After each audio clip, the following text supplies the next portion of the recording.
Hello ইফরান, আসসালামু আলাইকুম। ভাই ও বোনেরা দেশ এবং দেশের বাইরে যে যেখানে আছেন, আশা করি আলহামদুলিল্লাহ সকলে অনেক ভালো আছেন। আপনাদের সকলের দোয়ায় আলহামদুলিল্লাহ আমি অনেকটা ভালো আছি। তো গত ব্লগে দেখিয়েছিলাম যে আমরা মেহেদির বাসায় গিয়েছি এবং ওখান থেকেও নতুন ভাবির বাসায় ইভেন্ট সব শেষ করে চলে আসি রাতে সোমায়ের বাসাতে, এবং আসার পরেই মাঝ রাতে বেরিয়ে গেলাম আমার আরেকটা প্রিয় মানুষের বাড়িতে। হয়তোবা আমার বিগত 2 বছর আগের ব্লগগুলো দেখলে আপনারা অবশ্যই বলতে পারবেন সাকিব সাকিব সুমাইয়া আমার কতটা কাছের ছিল সেটা আপনারা সবাই জানেন।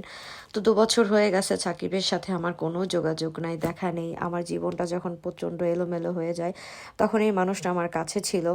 আর কিছু ভালো থাকার কারণেই আমি চলে আসি দেশের বাইরে এবং ওকে পাঠিয়ে দিই ওর ফ্যামিলির কাছে। আমি যখন দেশে বাড়িতে চলে যাই কক্স ছেড়ে, তখনই ওকে পাঠিয়ে দিয়েছিলাম।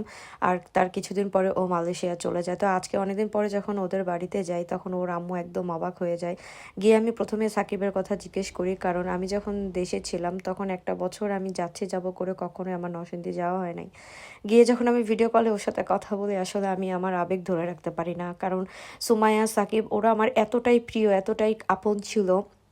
এক কথায় আপনাদেরকে বারবার বলেছি, ছোট ভাই বোনের থেকেও ওদেরকে আমি আমার নিজের সন্তানের মতো ভালোবাসতাম। আমার মনে হতো যে ওরা আমার সব কিছু, ওরা আমার আমার নিজের সন্তান হলে আমি যেমন ভালোবাসতাম তেমনই ভালোবাসতাম। এবং ওরা আমার জীবনের ঠিক ওই মুহূর্তগুলো আমার পাশে ছিল, যে মুহূর্ত আসলে আমার সব কাছের মানুষগুলো আমাকে ছেড়ে চলে গেছে। তো যাই হোক, সব কিছু শেষে দেখা সাক্ষাৎ করে কথা বলে ভিডিও কলে চলে আসলাম আবার সময়ের বাড়িতে। এসে রাতটা একটু আড্ডা দিচ্ছি, চা নাস্তা খাবো, কারণ আমরা সকালে আবার রওনা দিয়ে চলে যাব বনপাড়াতে। তো আসলে এটাই জীবন।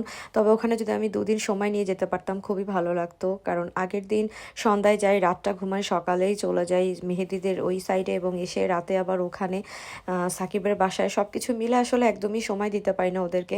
তো যাই হোক, দেখেন রাতে হঠাৎ কি একটা দুর্ঘটনা ঘটে গেল। আমরা মজা করে পিঠা আটা খাচ্ছিলাম, মামি আমাদের জন্য অনেক কিছু বানায়, আমি কান খোঁচাতে গিয়ে দোলাটা ঢুকিয়ে ফেলি কানের মধ্যে, বাট আমার বোন সেটা বিশ্বাসই করে না।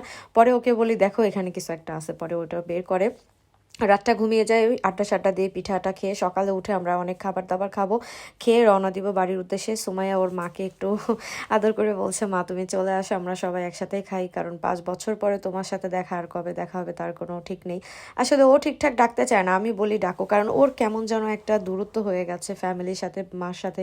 বাট ও আমাকে অনেক বেশি ভালোবাসে, আমার পরিবারকে ভালোবাসে। সবাই আমার ছোট বোনটার জন্য দোয়া রাখবেন, ওর এবং ওর মার জন্য দোয়া রাখবেন, ওরা সবাই যেন সবসময় ভালো থাকে, আমি যেন ওদের সবার জন্য কিছু করতে পারি। তো ওর মামি এবং ওর ভাবিটাকে নিয়ে সবাই মিলে একসাথে বসে অনেক খাচ্ছিলাম। ওর মামিকে আমার অনেক ভালো লাগছে, ছেলেটা মারা যাওয়ার পরেও ছেলের বউটাকে ঠিক নিজের মেয়ের মতো করে মানুষ করছে। তো আজকের মতো এই পর্যন্ত, দেখা হবে নেক্সট ব্লগে। সে পর্যন্ত